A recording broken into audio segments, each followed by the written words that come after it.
আকাশবাণী কলকাতা স্থানীয় সংবাদ পড়ছি পার্থপ্রতিম মিত্র। প্রথমে বিশেষ বিশেষ খবর। রাজ্যে ভোটার তালিকায় বিশেষ নিবিড় সংশোধনী তদারকির জন্য আরও 12 জন রোল অবজারভার নিয়োগ করেছে নির্বাচন কমিশন। এসআইআর প্রক্রিয়ার পরবর্তী ধাপে গতকাল থেকেই সিইও মনোজ কুমার আগরওয়ালের তদারকিতে শুরু হয়েছে বিশেষ পর্যবেক্ষণ। এসআইআর নিয়ে রাজ্যের বিভিন্ন এলাকায় সাম্প্রতিক অশান্তির প্রেক্ষিতে রাজ্যপাল সিবি আনন্দ বোস হিংসা রুখতে প্রশাসনের উদ্দেশ্যে 15 দফা পরামর্শ দিয়েছেন। এসআইআর নিয়ে শুনানি হয়রানির অভিযোগে জেলায় জেলায় বিক্ষোভ অব্যাহত। বেলডাঙ্গায় সাম্প্রতিক অশান্তির প্রেক্ষিতে ওই জেলায় থাকা 5 কোম্পানি কেন্দ্রীয় বাহিনীকে সেখানে ব্যবহারের নির্দেশ দিয়েছে কলকাতা হাইকোর্ট। 49তম আন্তর্জাতিক কলকাতা বইমেলা শুরু হচ্ছে আগামীকাল। রাজ্য জুড়ে শীতের আমেজ থাকলেও বেড়েছে তাপমাত্রা। আসছি বিস্তারিত খবরে। রাজ্যে ভোটার তালিকায় বিশেষ নিবিড় সংশোধনী তদারকির জন্য আরও 12 জন রোল অবজারভার নিয়োগ করেছে নির্বাচন কমিশন। প্রতিবেশী রাজ্য ও দিল্লিতে কেন্দ্রীয় সরকারের বিভিন্ন দপ্তরে কর্মরত আইএএস আধিকারিককে রোল অবজারভার হিসেবে দায়িত্ব দেওয়া হচ্ছে। নির্বাচন কমিশনের নির্দেশ অনুযায়ী বিশেষ নিবিড় সংশোধন প্রক্রিয়ায় কোনো যোগ্য ভোটারের নাম যাতে তালিকা থেকে বাদ না পড়ে তা নিশ্চিত করাই হবে এই পর্যবেক্ষকদের মূল দায়িত্ব। তারা পশ্চিমবঙ্গের মুখ্য নির্বাচনী আধিকারিকের দপ্তরে অবস্থান করবেন এবং দাবি দাওয়া ও আপত্তি নিষ্পত্তি থেকে শুরু করে চূড়ান্ত ভোটার তালিকা প্রকাশ পর্যন্ত সম্পূর্ণ প্রক্রিয়ার উপর নজরদারি চালাবেন। এই নিয়ে দফায় দফায় রাজ্যে মোট 37 জন রোল অবজারভার নিয়োগ করা হল। এদিকে ভোটার তালিকার বিশেষ নিবিড় সংশোধনী এসআইআর প্রক্রিয়ার পরবর্তী ধাপে গতকাল থেকেই রাজ্যের মুখ্য নির্বাচনী আধিকারিকের দপ্তরে সিইও মনোজ কুমার আগরওয়ালের তদারকিতে শুরু হয়েছে বিশেষ পর্যবেক্ষণ। সদ্য নিযুক্ত 4 স্পেশাল রোল অবজারভারের নেতৃত্বে চলছে এই নজরদারি পর্ব। সঙ্গে রয়েছে 40 জন মাইক্রো অবজারভার। এসআইআর নিয়ে রাজ্যের বিভিন্ন এলাকায় সাম্প্রতিক অশান্তির প্রেক্ষিতে রাজ্যপাল সিবি আনন্দ বোস হিংসা রুখতে প্রশাসনের উদ্দেশ্যে 15 দফা পরামর্শ দিয়েছেন। এর মধ্যে রয়েছে গোয়েন্দা নেটওয়ার্ক আরও বিস্তৃত করা ও শক্তিশালী করা, কেন্দ্রীয় ও রাজ্য গোয়েন্দা সংস্থা এবং স্থানীয় তথ্য সূত্রের মধ্যে সমন্বয় বাড়ানোর পাশাপাশি আইন প্রয়োগকারী সংস্থাগুলিকে রিয়েল টাইম গোয়েন্দা তথ্য সংগ্রহ ও বিশ্লেষণের পরিকাঠামো গড়ে তোলা, বর্তমান সমস্যাগুলির গভীর অধ্যয়ন, জনমনে আলোড়ন সৃষ্টিকারী ইস্যুগুলির ওপর বিশেষ নজরদারি এবং উত্তেজনার কেন্দ্রবিন্দু চিহ্নিত করার কথাও বলা হয়েছে। রাজ্যের বিস্তৃত আন্তর্জাতিক সীমান্ত জুড়ে কেন্দ্র রাজ্যের যৌথ গোয়েন্দা কাঠামো আরও কার্যকরভাবে গড়ে তোলা সহ আরও বেশ কিছু পরামর্শ দিয়েছেন রাজ্যপাল। এসআইআর নিয়ে হয়রানির অভিযোগে জেলায় জেলায় বিক্ষোভ অব্যাহত। উত্তর 24 পরগনার বারাসাত ব্লক 2 বিডিও অফিসে সিপিআইএম এর স্মারকলিপি জমা দেওয়া নিয়ে ধুন্ধুমার কাণ্ড ঘটে। অভিযোগ, শাসক দল আশ্রিত দুষ্কৃতীরা হঠাৎই রড, বাঁশ, লাঠি নিয়ে তাদের ওপর চড়াও হয়।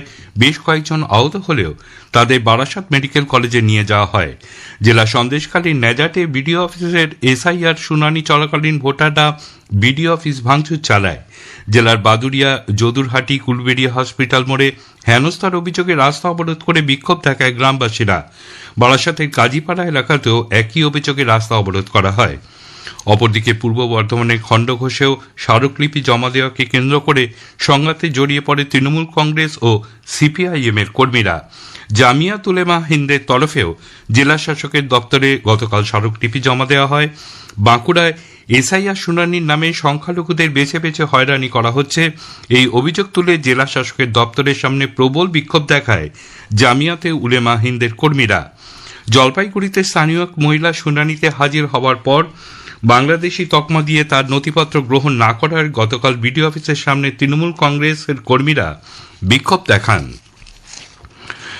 সুপ্রিম কোর্টের নির্দেশ মেনেই পশ্চিমবঙ্গে এসআইআর এর কাজ করতে হবে বলে মুখ্যমন্ত্রী মমতা ব্যানার্জি জেলা শাসকদের নির্দেশ দিয়েছেন। নবান্নে গতকাল জেলা শাসকদের সঙ্গে মুখ্য সচিব নন্দিনী চক্রবর্তীর বৈঠক হয়। সেই বৈঠকে যোগ দেন মুখ্যমন্ত্রীও। ডিজিটাল পরিষেবার প্রসারে রাজ্য সরকারের উদ্যোগ আরও একবার জাতীয় স্বীকৃতি পেয়েছে। পশ্চিমবঙ্গ সরকারের অনুমোদন নামে সিঙ্গল উইন্ডো ড্রাইভার অনুমোদন প্রদানকারী পোর্টাল ডিজিটাল রূপান্তর সংক্রান্ত জাতীয় সম্মেলন ও পুরস্কার প্রদান অনুষ্ঠানে ডিজিটাল পরিকাঠামো এবং জনপরিকাঠামো উন্নয়ন বিভাগে শ্রেষ্ঠত্ব স্বীকৃতি লাভ করেছে। গত সপ্তাহে নতুন দিল্লিতে আয়োজিত ডিজিটাল ট্রান্সফরমেশন সামিটে এই পোর্টালটির নির্মাতা ও পরিচালক রাষ্ট্রায়ত্ত ওয়েভেল ইন্ডাস্ট্রি কর্পোরেশন লিমিটেডের হাতে পুরস্কার তুলে দেওয়া হয়। প্রশাসন সূত্রে জানা গেছে, এই পোর্টালের মাধ্যমে বাণিজ্যিক যান চালকদের প্রয়োজনীয় অনুমোদনপত্রের আবেদন, যাচাই ও অনুমতির সম্পূর্ণ প্রক্রিয়া অনলাইনে সম্পন্ন করা সম্ভব হবে। আজকের প্রসঙ্গ অনুষ্ঠানে আজ শুনবেন বিশেষ আলোচনা, বিকশিত ভারতের লক্ষ্যে ব্যবসা ব্যবস্থার সরলীকরণ। বিশেষ অতিথি প্রযুক্তিবিদ তথা আর্থিক বিশ্লেষক সুদীপ্ত গুহর সঙ্গে কথা বলেছেন কাসফিন নাহার। আকাশবাণী সংবাদ বিভাগ প্রযোজিত অনুষ্ঠানটি শুনবেন আজ রাত 9:30 গীতাঞ্জলি, ডিটিএইচ বাংলা এবং আকাশবাণী সংবাদ কলকাতার সোশ্যাল মিডিয়া প্ল্যাটফর্মে। প্রধানমন্ত্রী নরেন্দ্র মোদী আগামী রবিবার 25শে জানুয়ারি আকাশবাণীতে মন কি বাত অনুষ্ঠানের মধ্যে দিয়ে দেশ বিদেশের মানুষের সঙ্গে তার চিন্তা ভাবনা ভাগ করে নেবেন। এটি হবে মাসিক এই বেতার অনুষ্ঠানের 130তম পর্ব। আকাশবাণী ও দূরদর্শনের সবকটি চ্যানেল সকাল 11টা থেকে এই অনুষ্ঠান শোনা যাবে। এই স্থানীয় সংবাদ শুনছেন আকাশবাণী কলকাতা কেন্দ্র থেকে। আমাদের সংবাদ শোনা যাচ্ছে ইউটিউব চ্যানেল আকাশবাণী সংবাদ বাংলা, ফেসবুক ও ইনস্টাগ্রাম আকাশবাণী সংবাদ কলকাতা এবং এক্স হ্যান্ডেল এআইএন নিউজ কলকাতাতে। ঝাড়খণ্ডে মুর্শিদাবাদে পরিযায়ী শ্রমিকের অস্বাভাবিক মৃত্যুর ঘটনায় বেলডাঙ্গায় সাম্প্রতিক অশান্তির প্রেক্ষিতে ওই জেলায় থাকা 5 কোম্পানি কেন্দ্রীয় বাহিনীকে বেলডাঙ্গায় ব্যবহারের নির্দেশ দিয়েছে কলকাতা হাইকোর্ট। প্রধান বিচারপতি সুজয় পাল ও বিচারপতি পার্থ সারথী সেনের ডিভিশন বেঞ্চ গতকাল এ সংক্রান্ত জনস্বার্থ মামলা শুনানিতে জানিয়েছে, কেন্দ্রীয় সরকার প্রয়োজনে এনআইএ-কে দিয়ে তদন্ত করাতে পারে। এলাকায় যাতে শান্তি বজায় থাকে তা সুনিশ্চিত করার দায়িত্ব জেলা শাসক এবং পুলিশ সুপারের।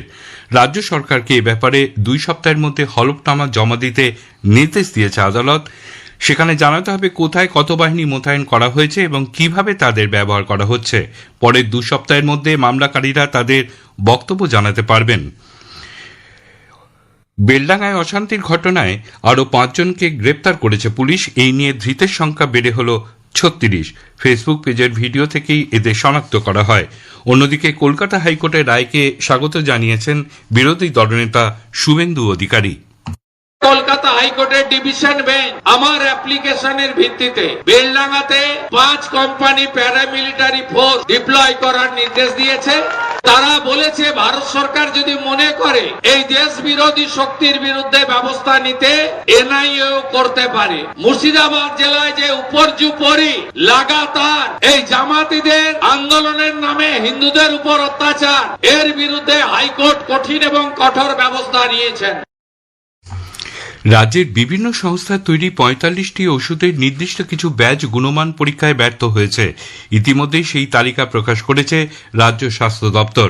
গত মাসে নমুনা সংগ্রহ করে ল্যাবরেটরিতে পরীক্ষার পর পশ্চিমবঙ্গের ফার্মাটিক্যালসের তৈরি রিঙ্গার্স ল্যাকটেজ স্যালাইন ছাড়াও হাওড়ার উলুবেড়িয়া লাইফ ফার্মাসিউটিক্যাল প্রাইভেট লিমিটেডের তৈরি ক্রোমোস্ট্যান্ট ইঞ্জেকশন, জগাছার ডায়মন্ড ড্রাগসের তৈরি ড্রাইড অ্যালমোনিয়াম হাইড্রক্সাইড, কলকাতার এক সংস্থা সানি ইন্ডাস্ট্রিজের পটাশিয়াম ক্লোরাইড ও ওষুধ প্রস্তুতকারী সংস্থা ক্যাপলেট ইন্ডিয়া প্রাইভেট লিমিটেডের তৈরি ওরাল রিহাইড্রেশন সল্টস ওআরএস এর গুণমান পরীক্ষায় ব্যর্থ হয়েছে। মালদার ইংলিশ বাজার কালিয়াচক থানার পুলিশ গোপন সূত্রে তল্লাশি চালিয়ে গতকাল 15টি আগ্নেয়াস্ত্র ও 25 রাউন্ড গুলি উদ্ধার করেছে। গ্রেপ্তার করা হয়েছে মইনুল হাসান এবং মোহাম্মদ আনারুল হক নামে 2 ব্যক্তিকে। তাদের বিরুদ্ধে বেআইনি অস্ত্র আইনে মামলা রুজু করা হয়। গতকাল এই 2 জনকে মালদা আদালতে তোলা হলে বিচারপতি 7 দিনের পুলিশ হেফাজত মঞ্জুর করেন। 2011 সালের পর 49তম আন্তর্জাতিক কলকাতা বইমেলায় এবার অংশ নিচ্ছে চীন। তবে শেষ মুহূর্তে বাজেট সংকুলান না থাকার কারণে দেখিয়ে মেলা থেকে সরে দাঁড়িয়েছে মার্কিন যুক্তরাষ্ট্র। গতকাল কলকাতা বইমেলা প্রাঙ্গণের সাংবাদিক বৈঠকে পাবলিশার্স অ্যান্ড বুকসেলার্স গিল্ডের সাধারণ সম্পাদক ত্রিদিব কুমার চট্টোপাধ্যায় জানিয়েছেন, আগামী কাল বিকেল 4টায় মুখ্যমন্ত্রী মমতা ব্যানার্জি বইমেলার উদ্বোধন করবেন। রাজ্য জুড়ে শীতের আমেজ থাকলেও বেড়েছে তাপমাত্রা। আলিপুরে আজ সর্বনিম্ন তাপমাত্রা রেকর্ড করা হয় 15.4 ডিগ্রি সেলসিয়াস, স্বাভাবিকের থেকে 1.3 ডিগ্রি বেশি। গতকাল সর্বোচ্চ তাপমাত্রাও স্বাভাবিকের থেকে কিছুটা বেশি ছিল। আগামীকাল পর্যন্ত তাপমাত্রার পরিবর্তন হওয়ার কোনো সম্ভাবনা নেই বলে আলিপুর আবহাওয়া দপ্তর জানিয়েছে। শেষ করার আগে খবরের বিশেষ বিশেষাংশ আরেকবার। রাজ্যে ভোটার তালিকায় বিশেষ নিবিড় সংশোধনী তদারকির জন্য আরও 12 জন রোল অবজারভার নিয়োগ করেছে নির্বাচন কমিশন। এসআইআর নিয়ে রাজ্যের বিভিন্ন এলাকায় সাম্প্রতিক অশান্তির প্রেক্ষিতে রাজ্যপাল সিবি আনন্দ বোস হিংসা রুখতে প্রশাসনের উদ্দেশ্যে 15 দফা পরামর্শ দিয়েছেন। স্থানীয় সংবাদ শেষ হলো।